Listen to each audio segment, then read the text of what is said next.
IBC மங்கையர்களுக்கு வணக்கம். நம்மளோட தலைமுடி கருப்பா இருக்கிறதுக்கு யார் காரணம் அப்படின்னு பார்த்தீங்கன்னா, நம்ம பாடியில சுரக்கிற மெலனின் அப்படின்ற நிறமி தான். இது எல்லாருக்குமே தெரியும். ஆனா 40 வயசுக்கு மேல பார்த்தீங்கன்னா நம்மளோட தலைமுடி கொஞ்சம் கொஞ்சமா நரைக்க ஆரம்பிக்குது.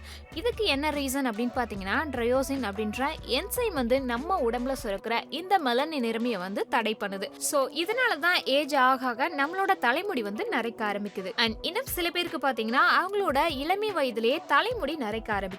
ஸோ இதுக்கு கரெக்டான ரீசன் என்ன அப்படின்னு பார்த்தீங்கன்னா, அவங்களுக்கு இருக்க உணவு பழக்க முறையும் அண்ட் அவங்களுக்கு வரக்கூடிய ஸ்ட்ரெஸ்ஸும் தான் முக்கியமான ஒரு காரணமா இருக்கு. அண்ட் இந்த மாதிரி சின்ன வயசுலேயே அவங்களுக்கு தலைமுடி நரைக்கிறதுனால நிறைய பேர் என்ன பண்றாங்க அப்படின்னு பார்த்தீங்கன்னா, ஹேர் டை யூஸ் பண்ண ஆரம்பிக்கிறாங்க.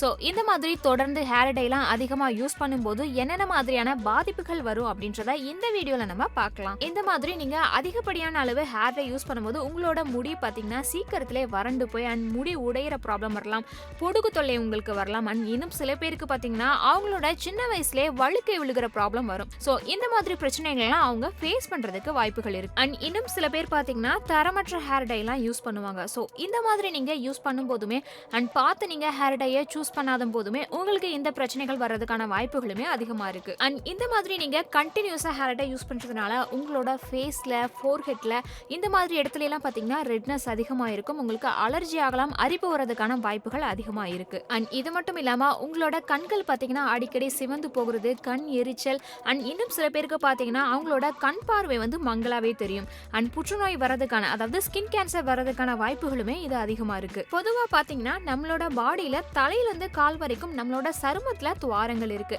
சப்போஸ் நம்ம ஹேர் டை யூஸ் பண்ணும்போது அந்த சருமத்தோட துளைகள் வழியா அது எல்லா பார்ட்ஸ்க்குமே பரவுறதுக்கு வாய்ப்புகள் இருக்கு.